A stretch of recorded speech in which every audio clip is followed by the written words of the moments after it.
Olá, pessoal. Eu sou a professora Aline, professora da disciplina de Biologia, e sejam muito bem-vindos à nossa sétima aula, que abordará o conteúdo Origem, Características e Evolução das Plantas. Então, como é conhecimento de vocês, no Brasil, assim como no Brasil, também no mundo, existe uma diversidade muito variada de plantas. Então, em determinadas localidades, nós vamos encontrar plantas formando uma floresta extremamente fechada, com plantas de grande porte, plantas de pequeno porte. Em outras localidades, nós poderemos encontrar, como na Caatinga, que é bem típica do nosso Nordeste, plantas com a capacidade de realizar a perda das suas folhas durante a estação seca e retornar essa folhagem após uma estação chuvosa. E, além disso, nós vamos encontrar em localidades como no sul do Brasil, plantas com uma grande extensão em termos de altura, que formam os grandes pinheiros. Então, toda essa diversidade de plantas, ela faz parte, né, do nosso território brasileiro, e muitas outras formas variadas de plantas podem ser encontradas ao longo do nosso planeta. Embora existam plantas de diferentes tipos, o que é que a gente pode observar em comum em todas essas plantas que formam essas vegetações encontradas no nosso planeta?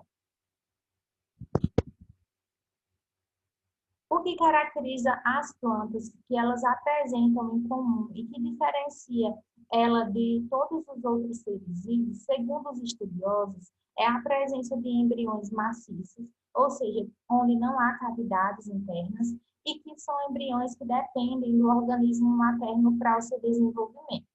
Algumas águas chegam a apresentar embriões maciços, porém, esses embriões eles se desenvolvem de forma independente do organismo materno.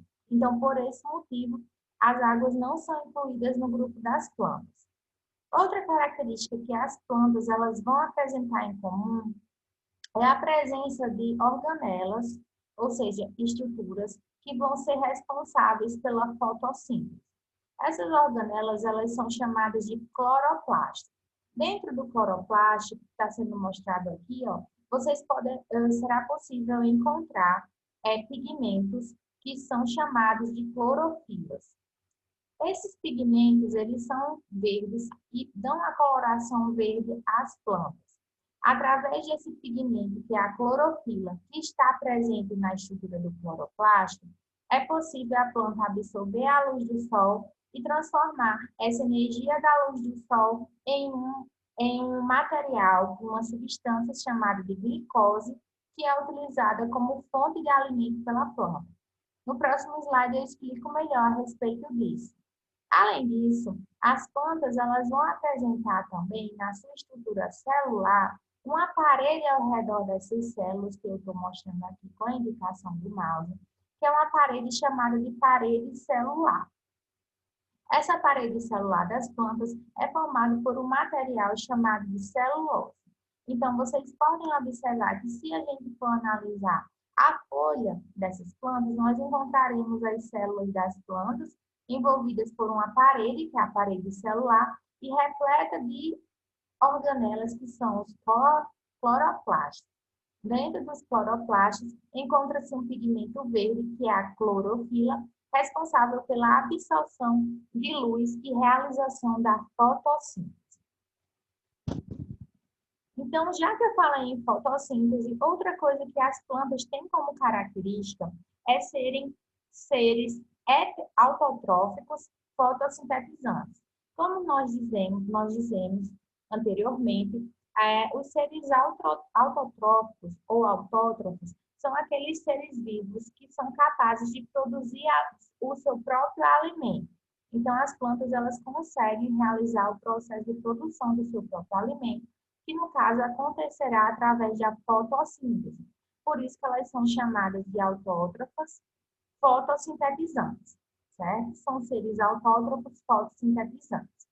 A fotossíntese é o processo que fará o seguinte: a planta utilizará um gás, que é o dióxido de carbono, ou CO2, A água, junto com a luz solar, essas substâncias, naquele pigmento que é a clorofila, realizarão o processo de fotossíntese, que é a formação de uma substância chamada de glicose e a liberação de outra substância que é o oxigênio.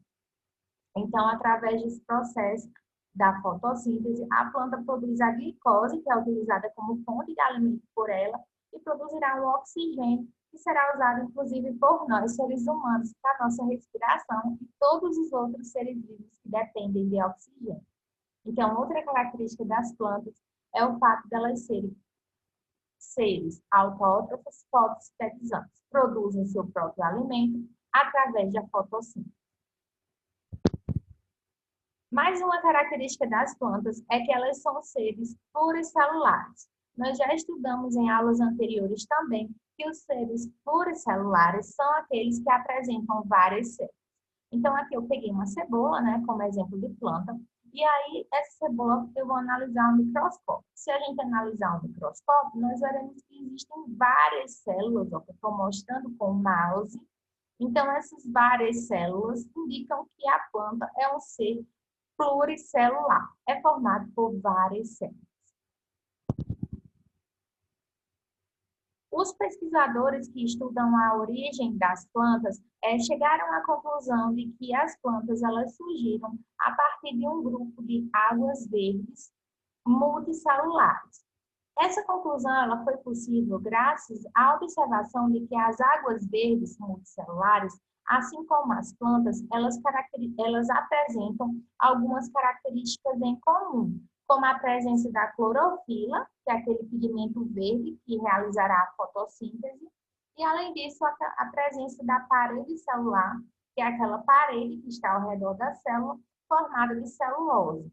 Então, essas características comuns entre as águas verdes multicelulares e as plantas acabaram indicando para os cientistas que eles são os ancestrais das nossas plantas, o grupo de seres vivos que originou posteriormente as plantas durante o processo de evolução.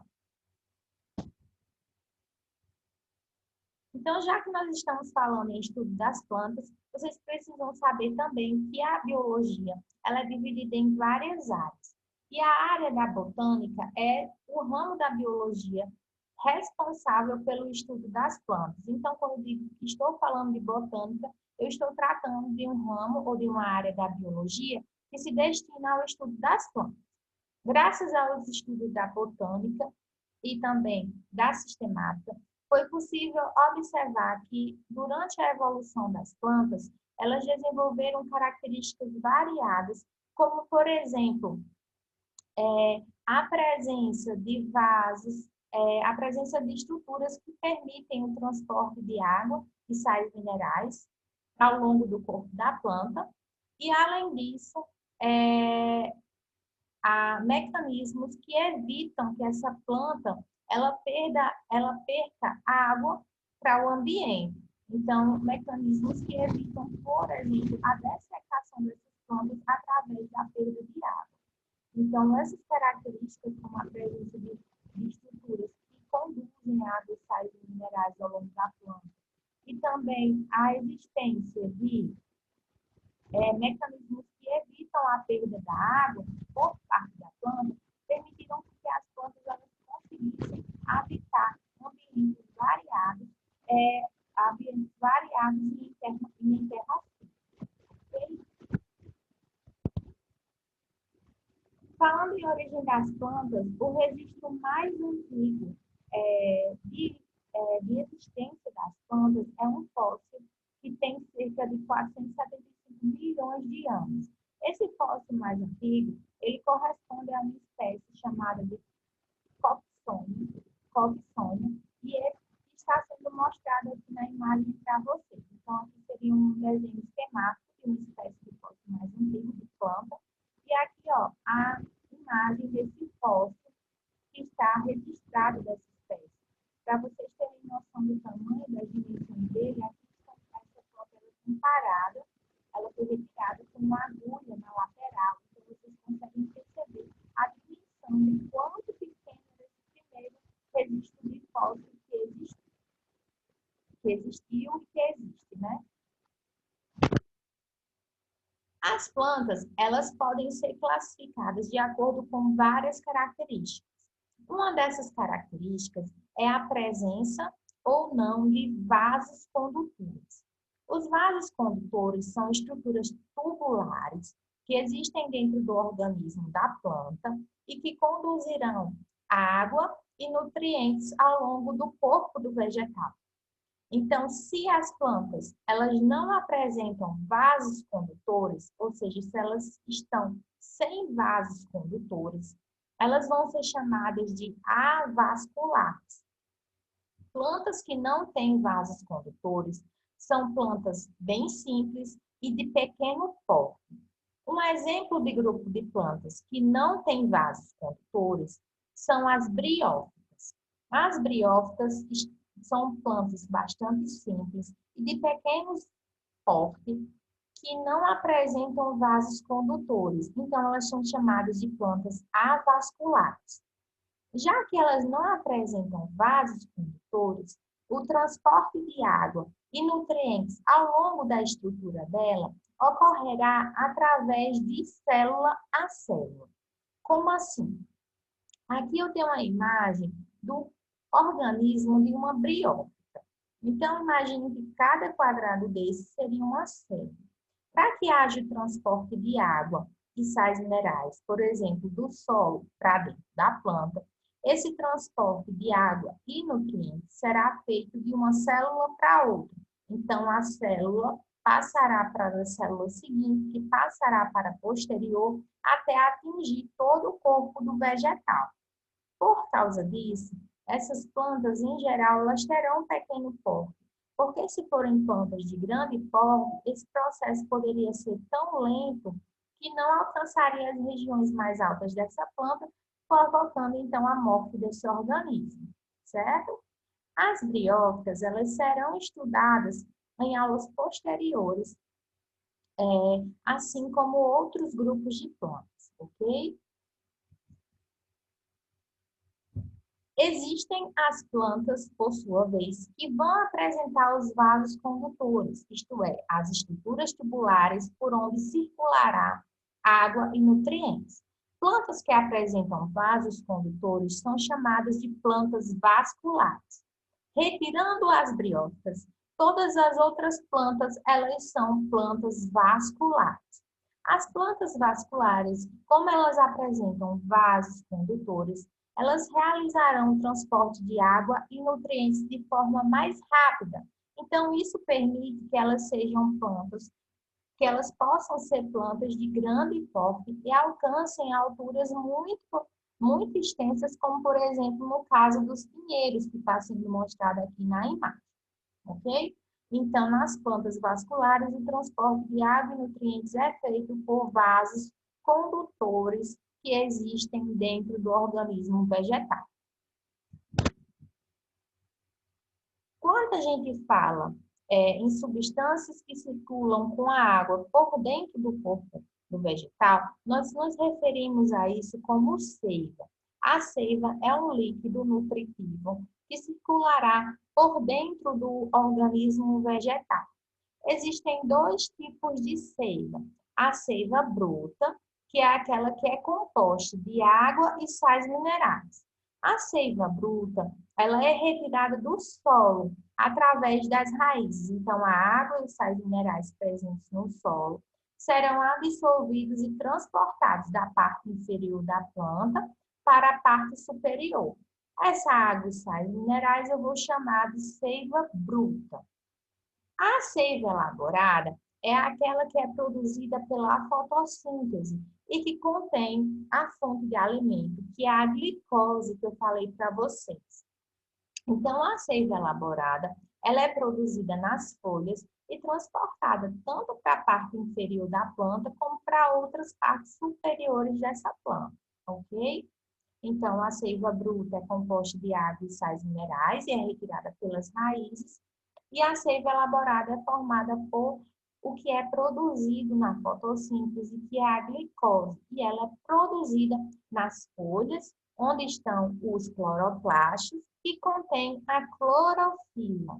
que é o pigmento responsável pela fotossíntese. Com isso, eu finalizo a aula de hoje e peço que vocês façam a leitura do conteúdo no plano de estudo enviado. Resolvam a atividade e enviem dentro do prazo estimado, certo? A resolução da atividade é muito importante, tanto para a aprendizagem de vocês, como para a composição da nota de participação das aulas remotas. Então, estou à disposição para a retirada de dúvidas. Até a próxima aula.